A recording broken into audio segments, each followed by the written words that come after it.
Hello everyone. अगर आप UP TET की तैयारी कर रहे हैं तो ये क्वेश्चन आपके लिए बहुत महत्वपूर्ण होने वाला है। तो अगर आप चैनल पर नए हैं तो चैनल को सब्सक्राइब कर लीजिए और देखिए 30 क्वेश्चन में से आपका कितना सही हो रहा है, कमेंट में जरूर लिखिएगा। तो चलिए अपना क्वेश्चन स्टार्ट करते हैं। बाल विकास का मुख्य उद्देश्य क्या है?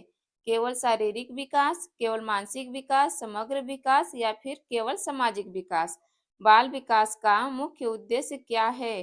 राइट आंसर हो जाएगा सी, समग्र विकास। बाल विकास का उद्देश्य शारीरिक, मानसिक, सामाजिक सभी विकास से होता है। अगला क्वेश्चन देखते हैं। जिन पियाजे के अनुसार 7 से 11 वर्ष की अवस्था क्या कहलाती है? संवेदी गति अवस्था, पूर्व संक्रियात्मक अवस्था, ठोस संक्रियात्मक अवस्था या फिर औपचारिक संक्रियात्मक अवस्था? जिन पियाजे के अनुसार 7 से 11 वर्ष की अवस्था क्या कहलाती है? राइट आंसर हो जाएगा सी, ठोस संक्रियात्मक अवस्था। तो अब इन सबों की अवस्था की एज कितनी होती है? तो संवेदी गति का 0 से 2 वर्ष, पूर्व संक्रियात्मक का 2 से 7 वर्ष और ठोस संक्रियात्मक का 7 से 11 और औपचारिक संक्रियात्मक का 11 से अब तक। अगला क्वेश्चन देखते हैं, याद कर लीजिएगा, बहुत महत्वपूर्ण क्वेश्चन है। एग्जाम में जरूर कुछ न कुछ इसमें से जरूर पूछता है। अगला क्वेश्चन देखते हैं। लेव वाइगोत्स्की के अनुसार निकट विकास क्षेत्र का अर्थ है शून्य विकास, सहायता से सीखने का क्षेत्र, केवल स्वयं सीखना या फिर इसमें से कोई नहीं? इसका राइट आंसर हो जाएगा बी, सहायता से सीखने का क्षेत्र। अगला क्वेश्चन है, बालक के विकास में कौन सा कारक महत्वपूर्ण है? केवल वंशानुक्रम, केवल वातावरण, दोनों या इनमें से कोई नहीं? बालक के विकास में कौन सा कारक महत्वपूर्ण है? राइट आंसर हो जाएगा सी, वंशानुक्रम भी और वातावरण भी, दोनों कारक महत्वपूर्ण होते हैं। अगला क्वेश्चन है, विकास निरंतर चलता रहता है, यह कौन सा सिद्धांत है? निरंतरता का सिद्धांत, समानता का सिद्धांत, विविधता का से या फिर अनुक्रम का सिद्धांत? विकास निरंतर चलता रहता है, इसमें निरंतर दे ही दिया है तो इसलिए ऑप्शन ए, निरंतरता का सिद्धांत। अगला क्वेश्चन है, विकास का कौन सा सिद्धांत कहता है कि विकास क्रमबद्ध होता है? निरंतरता, अनुक्रम, विविधता या फिर समानता? विकास का कौन सा सिद्धांत कहता है कि विकास क्रमबद्ध होता है? इसे क्रम से, राइट आंसर हो जाएगा बी, अनुक्रम। अगला क्वेश्चन देखते हैं, व्यक्तिगत भिन्नता का अर्थ है सभी बच्चे समान होते हैं, हर बच्चा अलग होता है, केवल शारीरिक अंतर होता है या फिर केवल मानसिक अंतर होता है? व्यक्तिगत भिन्नता का अर्थ है, राइट आंसर हो जाएगा बी, हर बच्चा अलग होता है। अगला क्वेश्चन देखते हैं, विकास का कौन सा पहलू मात्रात्मक होता है? विकास, वृद्धि, सीखना या फिर व्यवहार? यहाँ विकास का कौन सा पहलू मात्रात्मक होता है? राइट आंसर हो जाएगा बी, वृद्धि। वृद्धि मात्रात्मक होती है। अगला क्वेश्चन है, विकास का कौन सा क्षेत्र भावनाओं से संबंधित है? बौद्धिक, सामाजिक, भावात्मक या फिर शारीरिक? विकास का कौन सा क्षेत्र भावनाओं से संबंधित है? राइट आंसर हो जाएगा सी, भावात्मक। अगला क्वेश्चन है, बाल विकास का पहला चरण कौन सा है? किशोरावस्था, बाल्यावस्था, शैशवावस्था या फिर प्रौढ़ावस्था? बाल विकास का पहला चरण पूछा है तो राइट आंसर हो जाएगा सी, शैशवावस्था। अगला क्वेश्चन है, ये अधिगम सिद्धांत से 11 से 20 तक क्वेश्चन दिया है। प्रयत्न और भूल का सिद्धांत किसने दिया? बी.एफ. स्किनर ने, थॉर्नडाइक ने, पावलोव ने या फिर अल्बर्ट बंडूरा ने? प्रयत्न और भूल का सिद्धांत किसने दिया? राइट आंसर हो जाएगा बी, थॉर्नडाइक ने। थॉर्नडाइक ने बिल्ली पर अपना प्रयोग किया था। अगला क्वेश्चन है, शास्त्रीय अनुबंधन का सिद्धांत किससे संबंधित है? स्किनर से, थॉर्नडाइक से, पावलोव से या फिर पियाजे से? शास्त्रीय अनुबंधन का सिद्धांत किससे संबंधित है? राइट आंसर हो जाएगा सी, पावलोव से। पावलोव ने अपना प्रयोग कुत्ता पर किया था।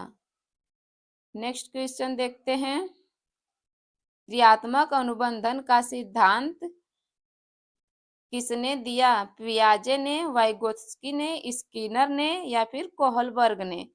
क्रियात्मक अनुबंधन का सिद्धांत किसने दिया था? राइट आंसर हो जाएगा सी, स्किनर ने। तो याद कर लीजिएगा, बहुत इंपॉर्टेंट क्वेश्चन है कि क्रियात्मक अनुबंधन का सिद्धांत स्किनर ने दिया था। अगला क्वेश्चन देखते हैं। सूझ द्वारा सीखना किसने बताया? थार्नडाइक ने, ऑप्शन बी है स्किनर ने, कोहलर ने या फिर पियाजे ने? सूझ द्वारा सीखना किसने बताया? राइट आंसर हो जाता है कोहलर। तो कोहलर ने चिंपैंजी पर अपना प्रयोग किया था। चिंपैंजी का नाम भी कभी कभी पूछता है, तो उसका नाम सुल्तान था। याद कर लीजिएगा, बहुत महत्वपूर्ण क्वेश्चन है। अगला क्वेश्चन देखते हैं। प्रबलन का अर्थ है दंड देना, व्यवहार को मजबूत करना, भूलना या फिर रोकना। प्रबलन का अर्थ है, राइट आंसर हो जाएगा बी, व्यवहार को मजबूत करना। अगला क्वेश्चन है। नकारात्मक प्रबलन का अर्थ है दंड देना, अप्रिय स्थिति हटाना, पुरस्कार देना या फिर अनदेखा करना। नकारात्मक प्रबलन का अर्थ है, राइट आंसर हो जाएगा बी, अप्रिय स्थिति हटाना। तो याद कर लीजिएगा बच्चों, नकारात्मक जहां पर नकारात्मकता होती है वहां पर अप्रिय स्थिति को हटाने का काम किया जाता है। अगला क्वेश्चन देखते हैं।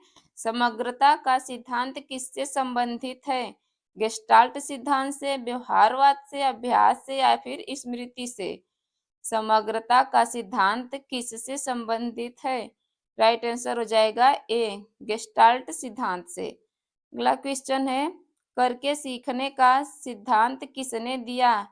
जॉन डेवी ने, पियाजे ने, स्किनर ने या फिर फ्रायड ने? करके सीखने का सिद्धांत किसने दिया था? इसका राइट आंसर हो जाएगा ए। ये बहुत इम्पॉर्टेंट है, आप लोग याद कर लीजिएगा। अगला क्वेश्चन है। उद्दीपन का अर्थ है प्रतिक्रिया, कारण, प्रेरणा या फिर परिणाम? उद्दीपन का अर्थ है, राइट आंसर हो जाएगा बी, कारण। अगला है। समझ पर आधारित अधिगम कौन सा है? प्रयत्न, भूल, अनुबंधन, सूझ या फिर अभ्यास? समझ पर आधारित अधिगम कौन सा है? राइट आंसर हो जाएगा सी, सूझ। अगला देखते हैं। यहाँ पर शिक्षण से 10 क्वेश्चन है, तो अब बने रहिए चैनल पर और देखते रहिए। और आपका कितना सही हो रहा है कमेंट में जरूर बताइएगा। अगला क्वेश्चन है। बाल केंद्रित शिक्षा का समर्थन किसने किया? जीन जैक्स रूसो ने, लाक ने, प्लेटो ने, अरस्तु ने? बाल केंद्रित शिक्षा का समर्थन, राइट आंसर हो जाए ए, जीन जैक्स रूसो ने किया था। अगला है।